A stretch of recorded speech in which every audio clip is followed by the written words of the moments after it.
I closed the biggest narcotics case of my career, and the apartment felt colder than a holding cell. Lauren didn't ask if I was okay. She asked who got credit. 18 months of nights that didn't count as nights. Files stacked like bricks. Photos you don't show anyone.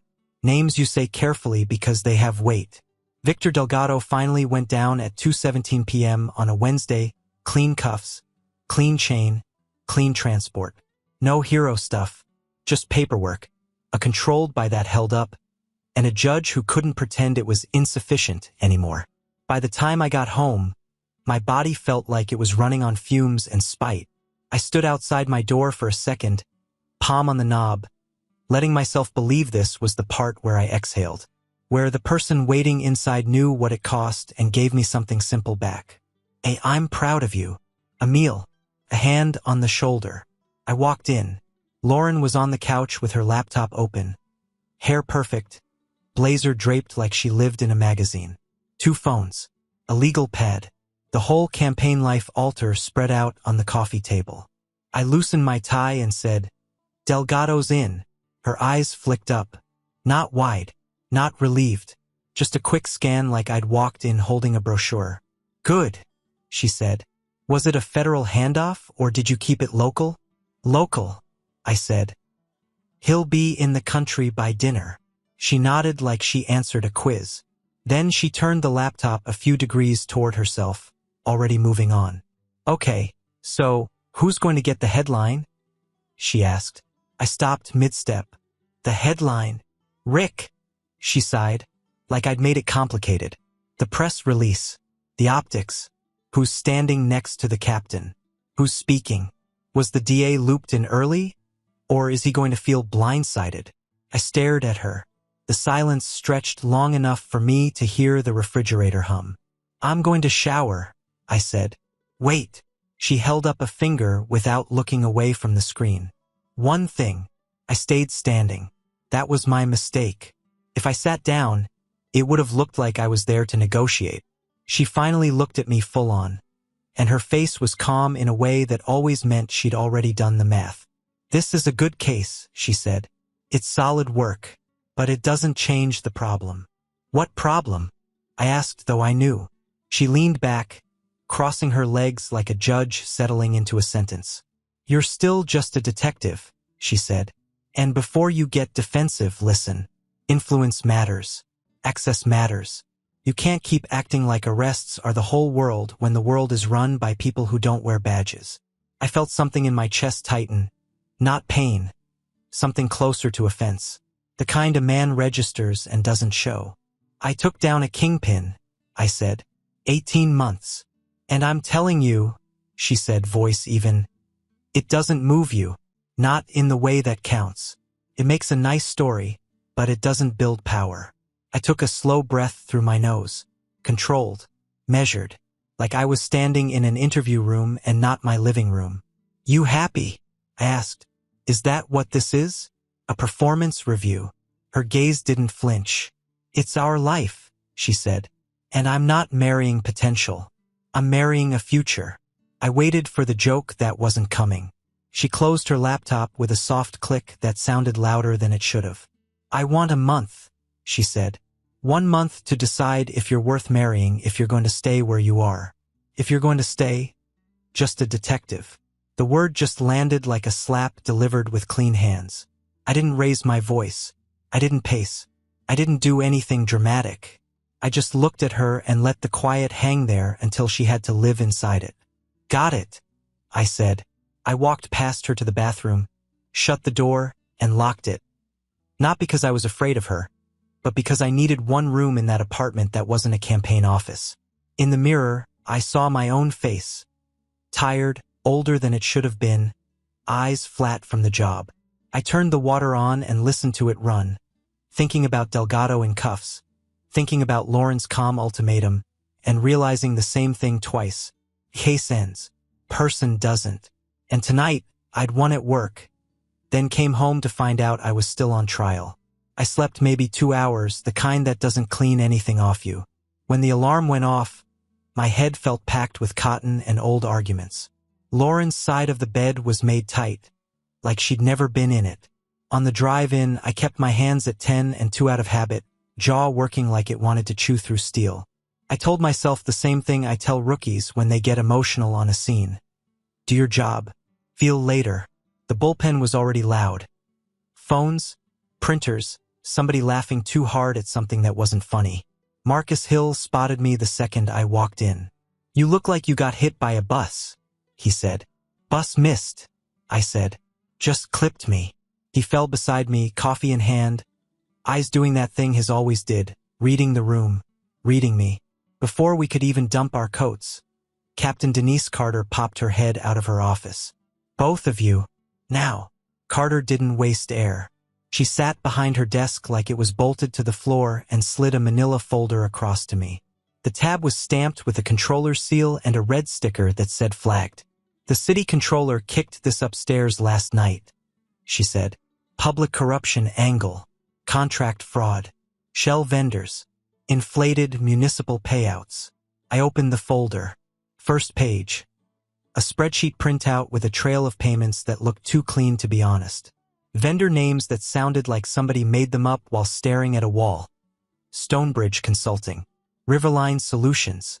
Amounts all just under thresholds that trigger automatic review. Money moves like it's being washed, Marcus said, leaning in. Carter nodded. Exactly. And I want you two on it quiet. No calls to friends in the courthouse. No heads up to anyone downtown. You pull the thread and you don't tell me what color it is until you've got fabric. I flipped deeper. Municipal departments, purchase orders, approvals. Familiar signatures. Then my stomach did a small, hard drop. The same developer name hit the page twice like a knuckle. Caleb Weston Development Group. Marcus saw it too. His eyebrows lifted just a fraction. Weston, he said carefully. Isn't Weston the guy who bankrolls? Don't, I said. Too sharp. Too fast. Carter's eyes tracked between us. Bankrolls who? Marcus didn't look at her. He looked at me, giving me a chance to say it first. I didn't, so he did. Gavin Price, Marcus said. Mayoral candidate. Weston's the biggest donor. Big checks. Big photo ops. Carter didn't react like a civilian. She reacted like a commander. A pause. A recalculation. And your fiancé, she said, voice flat, works that campaign. The word fiancé sounded like a detail from somebody else's life. Yes, I said. Lauren's senior staff. Carter leaned back, fingers steepled. Tell me right now if you can work this without your home life bleeding into it. I didn't blink. I can. Marcus gave me a look that wasn't judgment. It was a warning. Carter held my stare another second, then nodded once. Good, because if this is real, it's going to get ugly fast. And if it's not real, they're going to say we invented it. She tapped the folder. Start with the paper trail. Subpoenas where you can, quiet interviews where you can't. And Rick. Yes, ma'am. If I get even a whiff that your relationship is steering this case, she said, I will pull you off it so hard you'll skid. I closed the folder and stood. The weight of it felt wrong in my hand, like holding something alive. In the hallway, Marcus walked beside me, voice low. You okay? He asked. I kept moving. I'm awake. That's not what I asked. I stopped at my desk, set the folder down like it might bite. My home's already a war room, I said. Now my job is walking into it. Marcus took a sip of coffee, eyes on the folder. Then don't flinch, he said. Paper doesn't care who you're engaged to. I looked at the first page again, amounts, dates, approvals, and felt the shape of the problem forming. Last night, Lauren gave me a month to prove I was worth marrying. This morning, the city handed me a case that might prove she wasn't worth trusting. Daniel Brooks didn't want to meet at City Hall. He didn't even want to say City Hall out loud. He picked a coffee shop 2 neighborhoods over, the kind with cracked vinyl booths and a chalkboard menu nobody read. He showed up early, sat with his back to the wall, and kept his hands wrapped around his cup like it was the only solid thing left. Marcus and I slid into the booth across from him. Brooks didn't smile. He didn't waste time. I can't be seen with you, he said. Not downtown. Not in my office. Someone's watching everything. Who? I asked. He shook his head. It doesn't matter. If you're here, you already know what kind of people do this. I opened my notebook.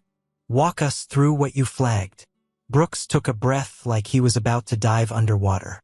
It starts as routine, he said. Contracts, bids, small projects, sidewalk repairs, community revitalization.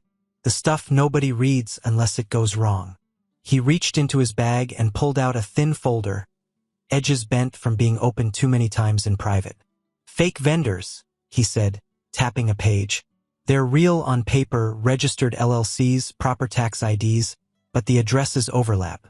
Same mailbox services. Same phone numbers routed through the same VoIP providers. You pay them for services that are hard to verify, and then the money moves. Where? Marcus asked. Brooks slid a second page forward. Lines highlighted in yellow. Out, he said. Split across departments so no single budget looks bloated. Always just under the trigger points that would force an automated audit. It's designed to be boring. I scanned the numbers. It wasn't sloppy. It was disciplined. Who signs off? I asked. Brooks hesitated. His eyes darted to the window, then back to me. That's the lever, he said, voice dropping. The approvals don't happen by accident. They don't happen because someone made a typo. He swallowed. Building Commissioner Nolan Mercer, he said. Marcus didn't react, but I saw his eyes narrow. Brooks kept going like he'd decided if he stopped now, he'd never finish. Mercer fast-tracks permits, pushes them through with urgency flags, overrides review objections, he said. And if anyone asks questions, he calls it economic momentum or getting out of our own way. Why would he do it? I asked. Brooks gave a tight, humorless laugh. Because Mercer's a climber, he said. And climbers don't climb for free. There's talk he's got a job waiting if Price wins. Deputy Mayor, Chief of Staff. Something with a title and a bigger mirror. The booth went quiet. The case stopped being numbers. It became a line, straight and clean, pointing toward power. I closed my notebook. Daniel, I said. You did the right thing bringing this forward. He looked at me like he didn't believe in right anymore. I did the necessary thing, he said. There's a difference. Marcus stood first. We'll keep you insulated. Brooks nodded once, but his eyes stayed on the door as we left, like he expected someone to walk in and end the conversation with a bullet or a pink slip. Outside, the air felt colder than it should have. Marcus exhaled. Okay, now it's real. I stared at the traffic moving past like it didn't know anything. It was real the moment he said Mercer, I said. Now it's personal. We built the case the way you build anything that's meant to survive. Quietly, cleanly, piece by piece. Days turned into a routine of bank records, vendor registrations, permit logs, and signatures that kept repeating like a bad chorus. Nights turned into something else. An apartment shared by two people who spoke like they were drafting statements. Lauren started coming home later. Not worked late, later, strategic late. The kind where you miss dinner and still have energy to critique the lighting in the kitchen. When she did talk to me, it wasn't to me. It was at me. How was your day? She'd ask, and her eyes would already be on her phone. Long, I'd say. Thumb scrolling. Try not to look miserable in public. People notice. That was where we were. One night, I tried to keep it normal. I kept my voice easy, like the question wasn't a hook. Price has been talking about development stuff more? I asked, opening the fridge. Lots of construction promises. Lauren didn't even pretend not to catch the angle. She turned in the doorway, one hand on her bag strap, and looked at me like I'd just drawn a weapon. Don't, she said. Don't what? Don't fish, she said. You're out of your depth, Rick. I shut the fridge and faced her. It's a question. No, she said. It's a probe. And you don't get to probe my work because you've decided you're the moral center of the city. That hit hard because it wasn't loud. It was precise. I'm doing my job, I said. And I'm doing mine, she shot back. The difference is, my job actually changes things. I felt the anger rise, controlled but hot, like pressure in a pipe. Facts change things. I said. Truth changes things. Lauren laughed once, short, dry. In my world, she said, facts are whatever survives the news cycle. Truth is whatever we can hold long enough to win. There it was. Not a slip. A creed. I watched her face as she said it.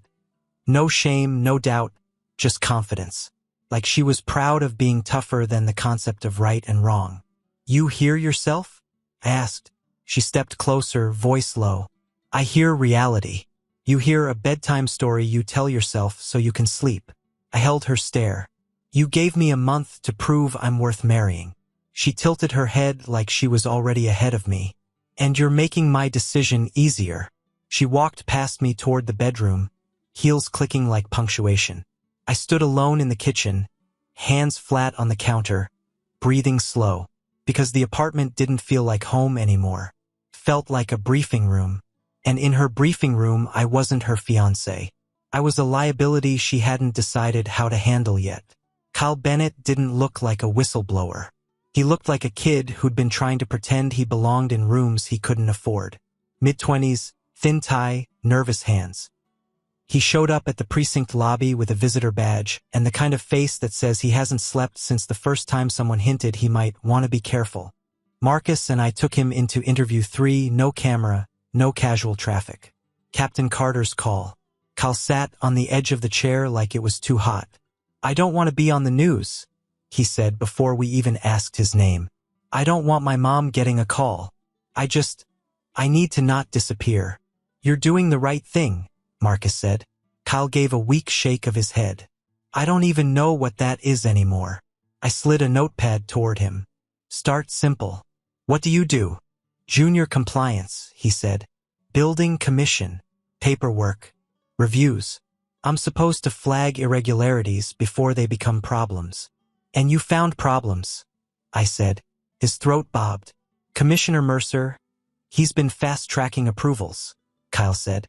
Not just speeding things up, overriding objections, pushing permits through with missing documents, bad bids, vendors that don't make sense. Why? I asked. Kyle hesitated, then leaned forward like he had to get the words out before he lost the nerve. He told me it was coming from higher up, Kyle said. That's what he said. Higher up wants it done. We're not here to ask questions. Marcus and I exchanged a look. Not surprising. Confirmation. Kyle pulled his phone from his pocket with shaking fingers. And I have something, he said. Show us, I said. He unlocked the screen, scrolled, then held it out. A photo. Time-stamped. Restaurant lighting. A booth in the back with the kind of warm glow people pay for when they want to look important. Nolan Mercer in the foreground, smiling, glass raised. Next to him, Caleb Weston, the developer who kept showing up in our financial trail. And across from them, half-turned toward the camera like he owned the place, Gavin Price.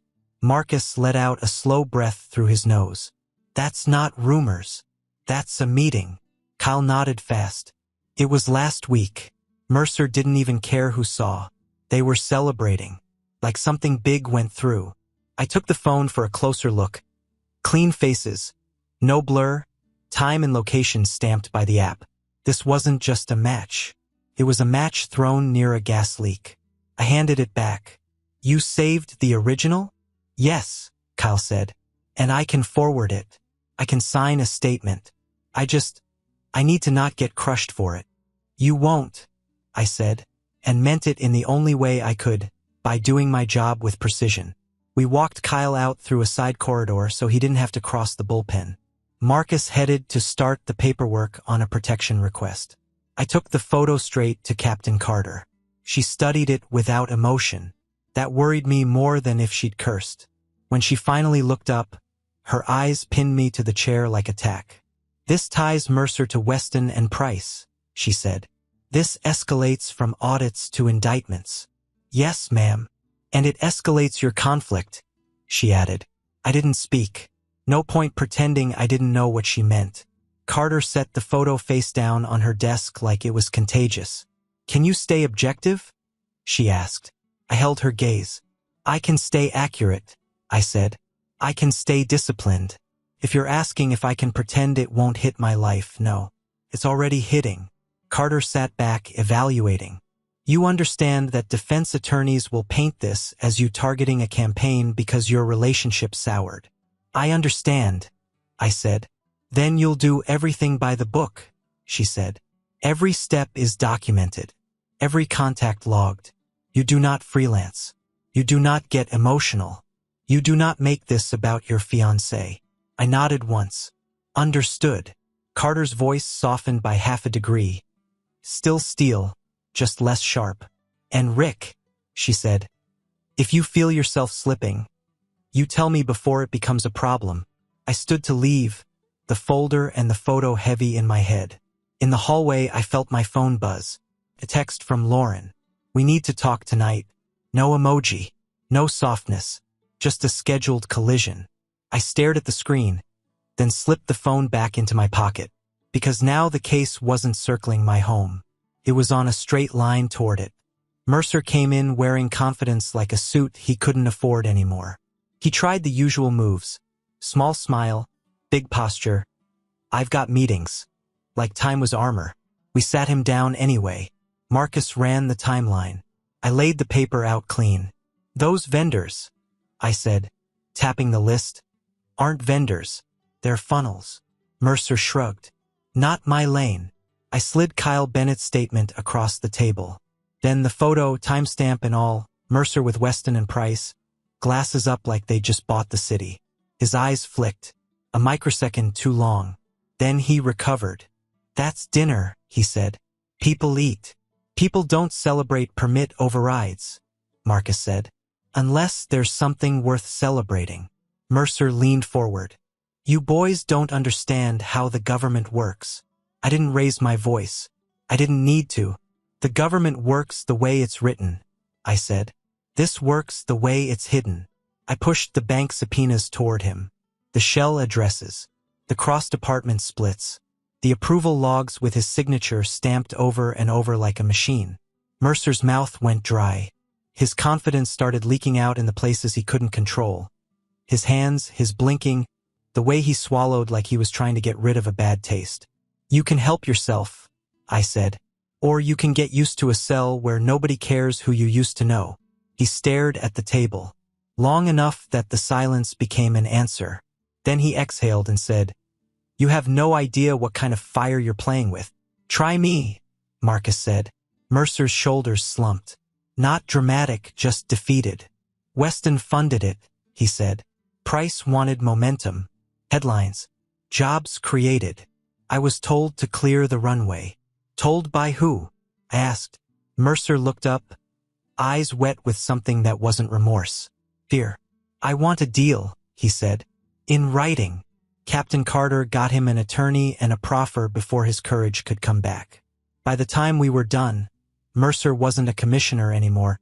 He was a witness trying to survive. I got home after dark. Lauren was waiting by the window, arms folded.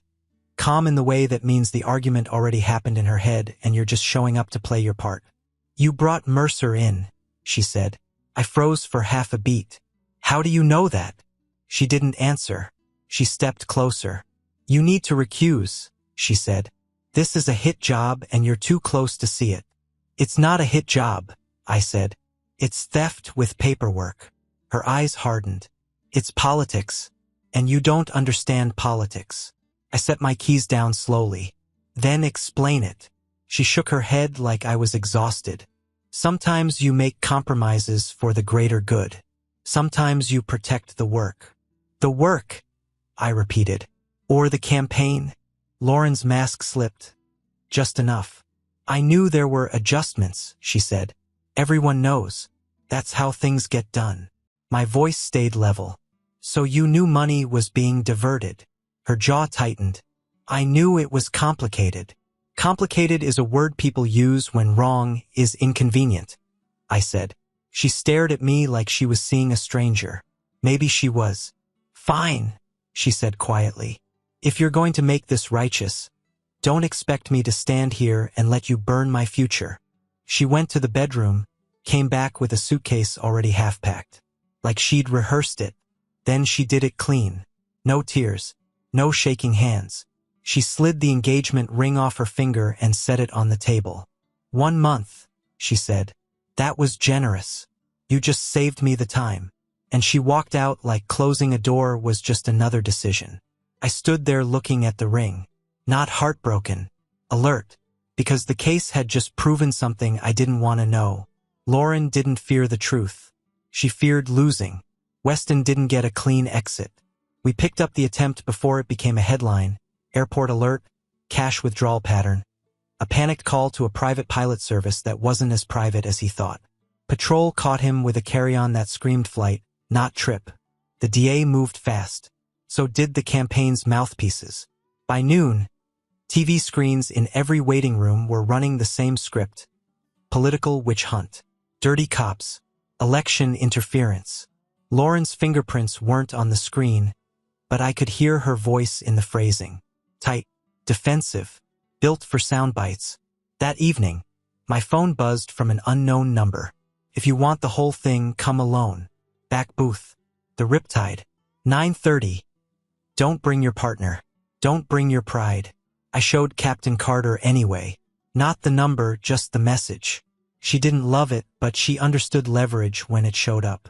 Marcus stays close, she said. Out of sight. You don't play the hero. I nodded. Not my hobby. The Riptide was a dive bar that smelled like old beer and bad decisions. Neon sign half dead. Sticky floor. The kind of place where people disappear without anybody calling it a tragedy. I took the back booth. Kept my back to the wall. Ordered water I didn't drink. At 9:41, a man slid into the seat across from me like he'd done it 1,000 times and regretted it every time. Late 30s. Hoodie. Eyes that kept checking reflections. He didn't give me a name. IT contractor, he said. Hired through a third party. Systems optimization. City systems? I asked. He nodded. Permits. Vendor management. Internal comms. They wanted speed. They got holes. What do you want? I asked. Don't fall, guy, he said. Weston's running. Mercer's folding. Price is going to pretend he never heard of any of it. He reached into his jacket and put a small USB drive on the table between us. Black plastic. No label. Light as nothing. Heavy as hell. This is recovered mail, he said. Deleted threads. Drafts. Attachments. They thought deleted meant gone. I haven't touched it yet. Why give it to me? He stared at the table like it might open. Because I saw the list, he said. Who were they going to blame? Who they were going to bury? And I'm not built for prison. I watched his hands. They were steady now. Steady like a man who'd already crossed his line and was just trying to survive the fall. Are you in it? I asked. He swallowed. I fixed what they asked me to fix. I didn't ask why. That was my sin. I took the drive, slipped it into an evidence bag in my pocket without making a show of it. You'll need a lawyer, I said, and you'll need to talk to the DA. I will, he said, after you see what's on that. He stood to leave, then leaned in close enough that I could smell the cheap cologne. There's a name you're not going to like, he said. Then he was gone, swallowed by the noise and the dark like he was never there. Back at the precinct, we ran it through the proper chain. No personal laptop, no shortcuts. Everything logged because Carter's warning still rang in my ears. The emails came up in a raw, ugly list. Subject lines that tried to sound harmless. Threads that weren't harmless at all. Weston. Need approvals pushed through by Friday. Mercer. Handled. Price. We announce Monday. Keep it clean. And then I saw it. Lauren Pierce. Copied on multiple threads. Not one. Not two. Multiple. Her name sat there like a bullet on a tray. In one thread, she didn't just receive. She contributed short, sharp messaging guidance. Words shaped to survive the news cycle. If pressed, frame as standard development acceleration. Emphasize jobs.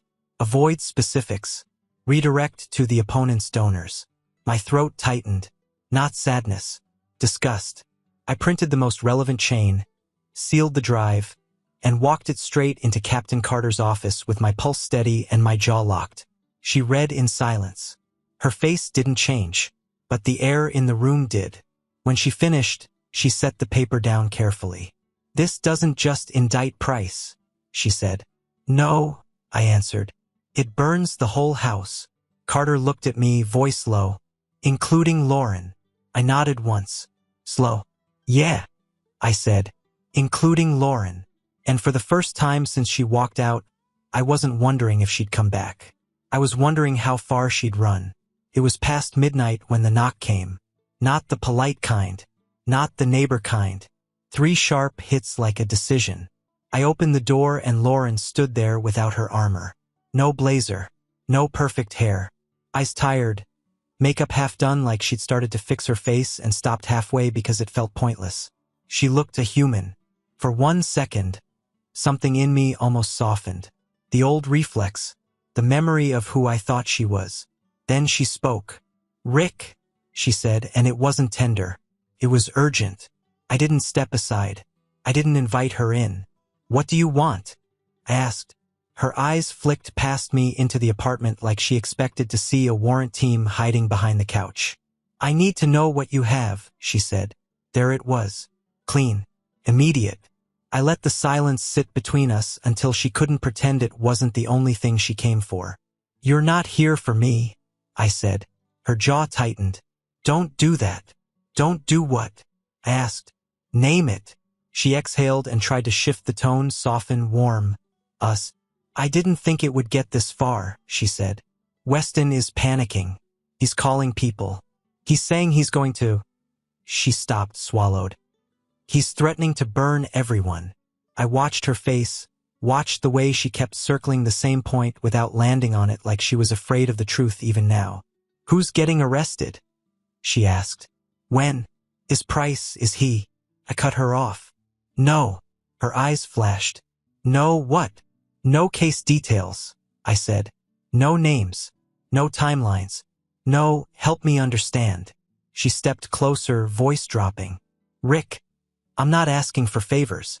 I'm asking for an escape hatch," I said. She froze, like the word fit too well. I leaned on the doorframe, calm on purpose. "You weren't confused," I said. "You weren't in the dark. You were in the loop. Emails, messaging, damage control." Her face tightened, and for the first time she looked genuinely scared. "Not of me, of consequence." "I was doing my job," she whispered. "That's what Mercer said," I replied. "That's what Weston says. That's what everyone says right before they swear they're a victim."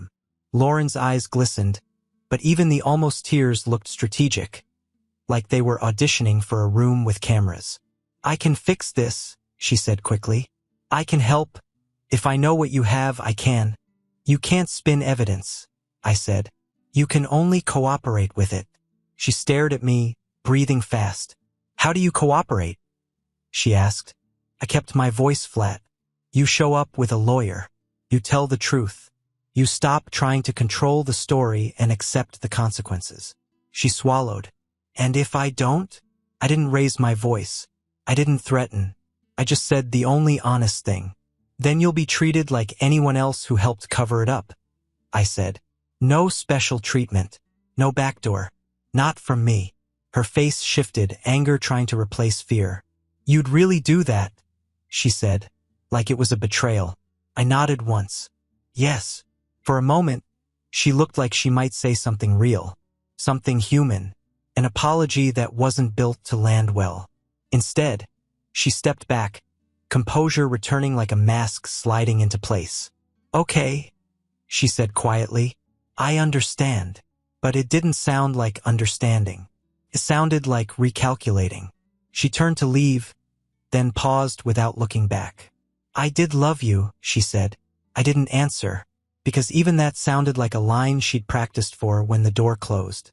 She walked away down the hall, footsteps light, controlled, and I stood there in the doorway, watching her disappear into the dark, thinking the same thing I'd learned twice already. When someone's built their whole life on outcomes, they don't come back for the truth. They come back for leverage. We moved at dawn. Warrants printed and signed. Boxes labeled. Units staged in unmarked vans like the city didn't want to admit what it was about to do to itself. Captain Carter ran the briefing tight. No speeches, no emotion, just assignments and entry points. Campaign headquarters sat in a renovated brick building downtown, glass front, smiling posters, hope colors that looked cheap in morning light. We hit it clean. The door opened. Security froze. People inside blinked like they'd walked into the wrong movie. Marcus took the left wing with 2 uniforms. I went straight down the hall toward the conference room where Gavin Price was already mid-sentence, talking to a circle of staff like the world still obeyed him. He stopped when he saw us. "Detective," he said, voice practiced. "This is outrageous." I read the warrant out loud anyway. Names, charges, probable cause. The language of reality. Price's face stayed controlled, but his eyes didn't.